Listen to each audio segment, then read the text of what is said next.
Hello friends, welcome to చందమామ కథలు by RK. చందమామ కథల ప్రపంచంలోకి వెళ్ళిపోదామా?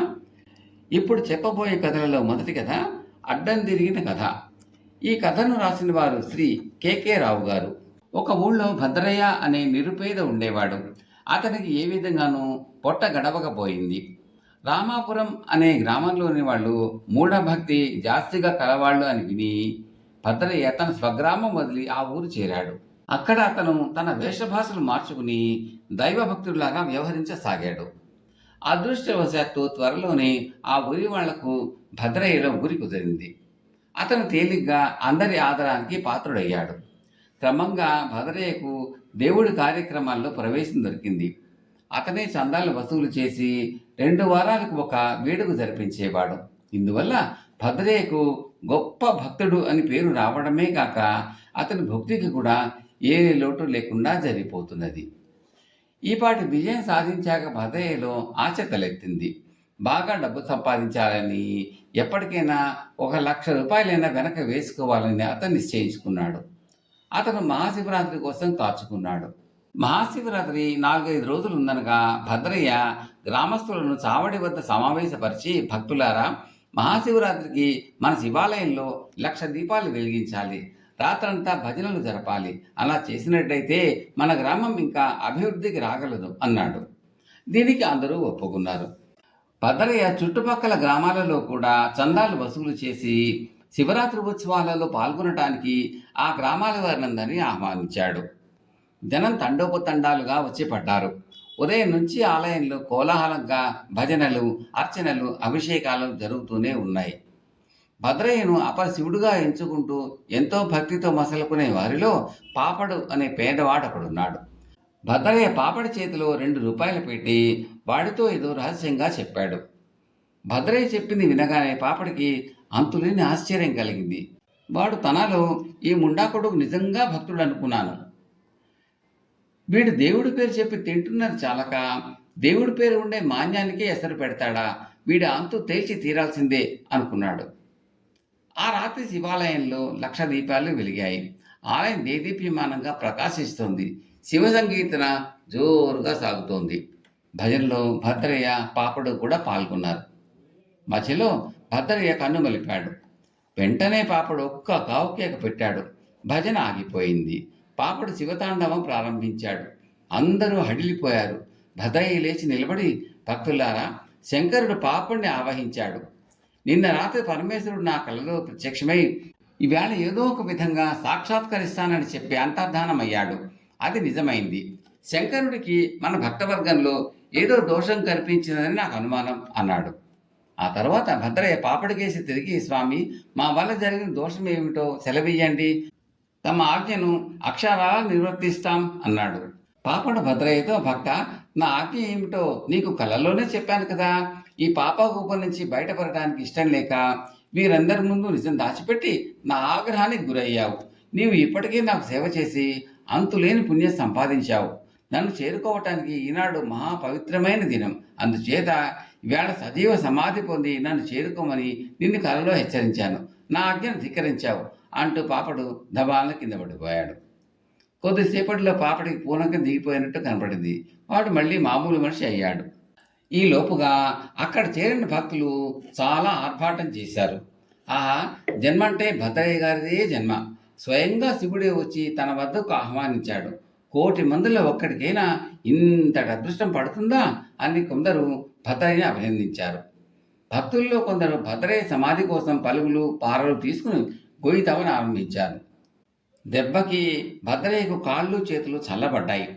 తనకు ఇంత ద్రోహం చేసిన పాపడి మీద కోపంతోనూ ప్రాణ భయంతోనూ అతను వణికిపోతున్నాడు.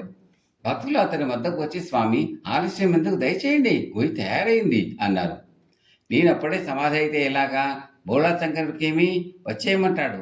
నేను ఇంకా చేయవలసినవి ఎన్నో పనులున్నాయి. నేను పోతే గ్రామ సంగతి ఏం గాను అని భద్రయ్య అభ్యంతరం చెప్పాడు.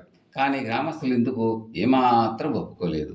భలేవాడివేనయ్యా, ఆ పరమేశ్వరుడే వచ్చి పిలుస్తూ ఉంటే వెళ్ళనంటావేమిటి? మేమే నిన్ను బలవంతాన్ని ఉంచేసుకుంటున్నామనుకుని ఆ దేవుడు మాపై 3వ కన్ను తెరవాడు, ఇంకా నయం అంటూ అందరూ ఏకమై భద్రయ్యను గుంటకేసి తోసుకుపోసాగారు. భద్రయ్యకు చెమటలు పోసాయి. అతను ఒకసారి అందరినీ విదిలించేసుకుని, పాపడు రక్షించు, నన్ను బలవన్మరణాన్ని నుంచి కాపాడు, నీ మేలు మరవను అంటూ వెళ్ళి పాపడి కాళ్ళ మీద పడ్డాడు బావురుమని ఏడుస్తూ. ఇదంతా చూస్తున్న వాళ్ళకి విషయం ఏమిటో అర్థం కాలేదు. అందరూ ఆశ్చర్యపడి పాపడికేసి ప్రశ్నార్థకంగా చూశారు. పాపడి వాళ్ళతో అసలు సంగతి చెబుతాను వినండి. ఈ భద్రయ్య పొట్ట చేత పట్టుకుని మన ఊరికి వచ్చి మనందరికీ భక్తి మందు పోసి తను భుక్తి గడుపుకుంటూ వచ్చాడు. రాను రాను అయ్యవారికి ఆకలి హెచ్చింది. దేవుడి ఆస్తి అంతా దిగమింగాలన్న ఆశ పుట్టి ఈ ఉత్సవాలు ఏర్పాటు చేశాడు. నన్ను పిలిచి దేవుడు పూరినట్టు నటించాలని, దేవుడి మాన్యాలని తన పేర పెట్టమని చెప్పాలని నాకు రహస్య బోధ చేశాడు. అయ్యవారి అసలు రంగు తెలిసింది. మీతో చెబుదామనుకున్నాను, కానీ నా మాటలు మీరు నమ్మరని అనుమానం వేసింది. అందుచేత ఈ నాటకం అంతా ఆడాను అన్నాడు. గ్రామ పెద్ద భద్రయ్యను నిజం చెప్పమన్నాడు. భద్రయ్య వణికిపోతూ నిజం ఒప్పేసుకున్నాడు. ఇంతకాలం భక్తుడుగా చలామణి అయిన వాడిని చూస్తూ చూస్తూ దండించలేక గ్రామస్తులు భద్రయ్యను తమ ఊరి నుంచి వెళ్ళగొట్టేశారు. కథ సమాప్తం. తరువాతి కథ మోసకారి.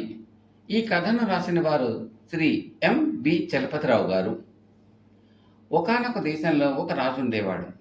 ఆయనకు ఒక్కతే కూతురు. ఆ పిల్ల చాలా అందగత్తె. అందుచేత అనేక మంది యువకులు వచ్చి ఆమెను మాకిమ్మంటే మాకిమ్మని రాజును వేధించుకు తినసాగారు. రాజుగారు తెలివితేటలలో ఉద్దండుడు. ఆయనను ఎవరూ మోసగించలేరు. అందుచేత తన కుమార్తె వరుణ్ణి నిర్ణయించడానికి ఆయన ఒక ఆలోచన చేశాడు. నన్ను మోసపుచ్చిన వారికి నా కుమార్తెనిచ్చి పెళ్లి చేసి నా అర్ధరాజ్యం కూడా కట్టబెడతాను అని ఆయన తన రాజ్యమంతటా చాటింపు వేయించాడు. రాజుగారిని మోసగించడానికి ప్రయత్నించి ఓడిపోయిన వారి కొరడా దెబ్బలు. రాజుగారు చాలా గడుసువాడు. ఆయనను మోసగించలేకపోతే కొరడా దెబ్బలు తినాలి. అయినప్పటికీ అందగత్తె అయిన రాజకుమార్తెను పెళ్లాడాలన్న ఆశతో చాలామంది యువకులు వచ్చి రాజుగారిని మోసగించలేక కొరడా దెబ్బలు తిని వెళ్ళిపోయారు. ఆ నగరంలోనే ఒక ధనికుడు ఉన్నాడు. ఆయనకు 3 కొడుకులు. వారిలో పెద్దవాళ్ళిద్దరూ తెలివిగలవాళ్ళు. మూడోవాడు వట్టి చవటలాగా ఉండేవాడు.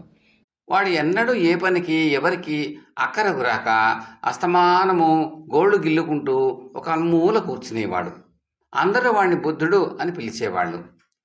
ధనికుడి పెద్ద కొడుకు ఒకనాడు తండ్రితో, నాన్న, రాజకుమార్తెను పెళ్ళాడటానికి అందరూ ప్రయత్నిస్తున్నారు, నేను కూడా ప్రయత్నిస్తాను అన్నాడు.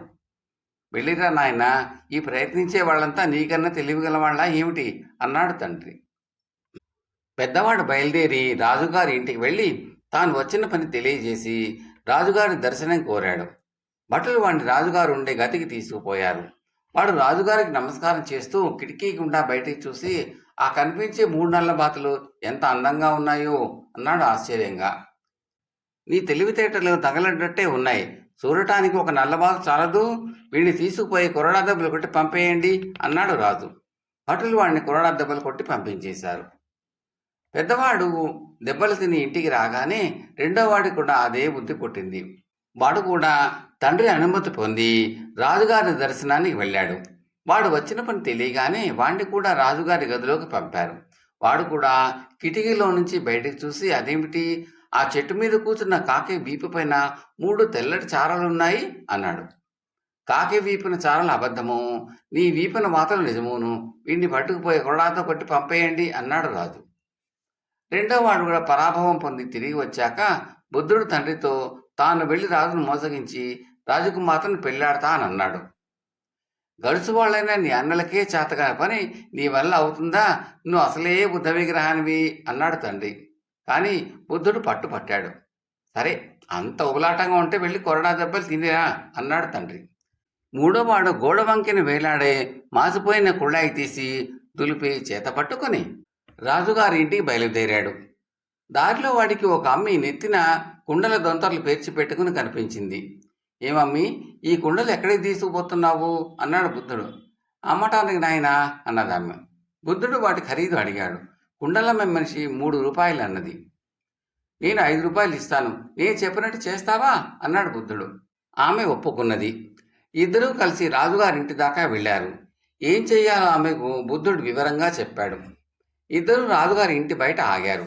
బుద్ధుడు గట్టిగా, నేను అమ్మను, నాకు కావాలి, ఊరికే నన్ను పీడించకు అని అరవసాగాడు. ఈ కేకలు విని రాజుగారు బయటికి వచ్చి బుద్ధుడిని చూసి, ఎందుకలా పొలికేకలు పెడుతున్నావు, అమ్మటానికి నీ దగ్గర ఏమున్నది అని అడిగాడు. ఈ కుళ్ళాయి మహారాజా, ఇది మాయల కుళ్ళాయి. దీన్ని నెత్తిన పెట్టుకుంటే ఎవరైనా మోసగించవచ్చు అన్నాడు బుద్ధుడు. ఏది, ఎవరినన్నా మోసగించు అన్నాడు రాజు. బుద్ధుడు ఆ కుళ్ళాయి నెత్తిన పెట్టుకుని అటు ఇటు చూసి కుండలమ్మే మనిషి దగ్గరకు వెళ్ళి, ఏయ్, నీ కుండలన్నీ పగలగొట్టు అన్నాడు. అంతే. వెంటనే ఆ మనిషి తన నెత్తిన ఉన్న కుండలు ఒక్కొక్కటే తీసి నేలకేసి కొట్టసాగింది. రాజు నిర్ఘాంతపోయాడు. అలాంటి కుళ్ళాయి ఇతరుల దగ్గర ఉండటం తనకు తన కుమార్తెకు అంత క్షేమం కాదనుకుని ఆయన దాన్ని తనకు విక్రయించమన్నాడు. బుద్ధుడు ఆ కుళ్ళాయిని చచ్చినా అమ్మేది లేదు అన్నాడు.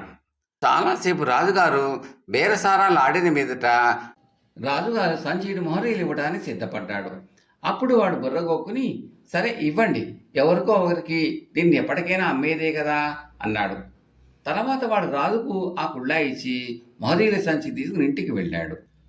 వాడు ఆ డబ్బుతో గొప్ప దుస్తులు కొనుక్కుని వాటిని ధరించి మర్నాడు రాజు వద్దకు వెళ్ళి తమ కుమార్తెనిచ్చి వివాహం చేయించండి అని అడిగాడు. రాజుకు ఏమనాలో తోచలేదు. కుళ్ళాయిలో మహిమ ఏమీ లేదని, వాడు తనను మోసగించాడని అప్పటికి ఆయన గ్రహించి ఉన్నాడు. చివరకు ఆయన, నువ్వు నన్ను చెప్పి మోసగించలేదు, రేపు ఉదయం మంత్రిని బలాత్కారంగా నా దగ్గరికి తీసుకురాగలిగితే నువ్వు నిజంగా తెలివిగలవాడవని నమ్ముతాను అన్నాడు. చిత్తం అని బుద్ధుడు వెళ్ళిపోయాడు.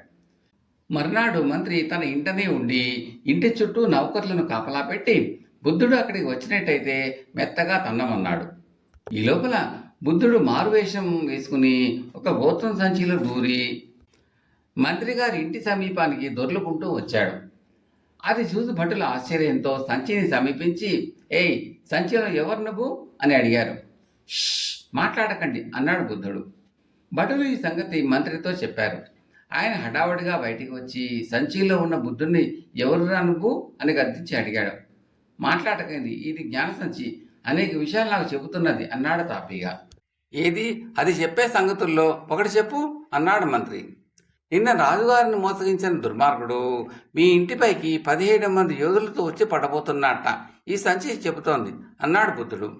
మరి నేనేం చేయాలి అన్నాడు మంత్రి కంగారుగా. ఆ సంచిలో కూర్చుని సంచినే అడగండి అన్నాడు బుద్ధుడు. మంత్రి సంచి విప్పి బుద్ధుడిని బయటికి రానిచ్చాడు. మంత్రి సంచిలో కూర్చుని నేనేం చేయాలి అని సంచిని అడిగాడు.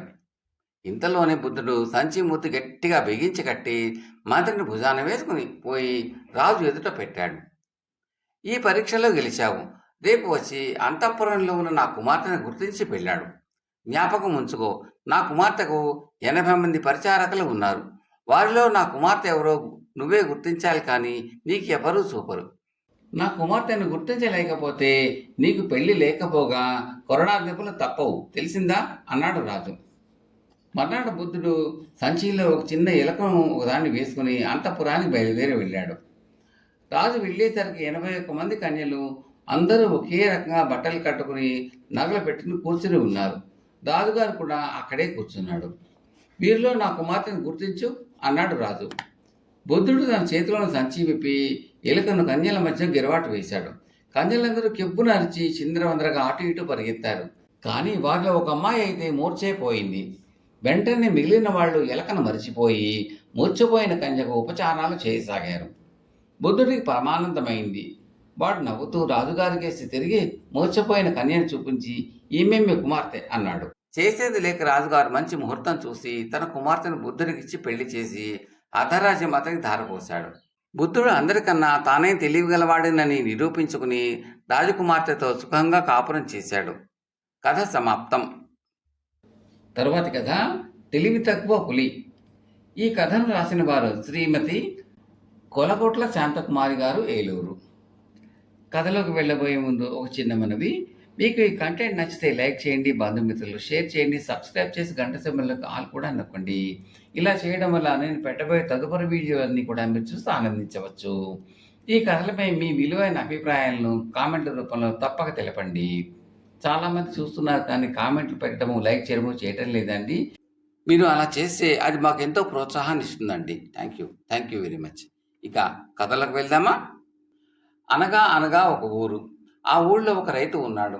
అతను ఒక రోజున తన ఎద్దులను తోలుకుపోయి పొలం దున్నుకుంటూ ఉండగా ఒక పులి వచ్చి అతన్ని మర్యాద చేసి అంతా క్షేమమ్మా అని కుశల ప్రశ్నలు వేసింది. ఆ రైతు దైవకృప వల్ల తాను క్షేమమేనని చెప్పాడు. పులి మళ్ళీ ఇలా అంది, నీవు క్షేమంగా ఉన్నందుకు నాకు చాలా సంతోషం.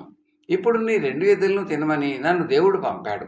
దేవుడు ఎలా చెప్తే నువ్వు అలా చేస్తావు గనుక నీ ఎద్దులన్నింటినీ విప్పి నాకు ఆహారంగా ఇవ్వు అన్నది. పులి ఇలా అనేసరికి కాపుకు చాలా భయమేసింది. ఏం చేయటమా అని ఆలోచించసాగాడు. అలా ఆలోచించగా కాపుకు ఒక ఆలోచన తట్టింది. పులిమామ, నువ్వు చెప్పింది ఎంత మాత్రమూ న్యాయం కాదు. ఏ దేవుడైతే నిన్ను ఎద్దులను తినమని పంపాడంటున్నావో ఆ దేవుడే నన్ను ఈ ఎద్దుల సహాయంతో భూమిని దున్నుకుని జీవించమన్నాడు కనుక నువ్వు ఆహారం కోసం ఇంకెక్కడన్నా ప్రయత్నించు అన్నాడు. కానీ పులి ఇందుకు ఒప్పుకోలేదు. అదేమీ వీలు పడదు. అట్టే ఆలస్యం చేయక వెంటనే ఆ ఎద్దుల్ని విప్పి నా ముందర పెట్టు, లేకపోతే నేనే వాటి పని పడతాను అని దబాయించింది.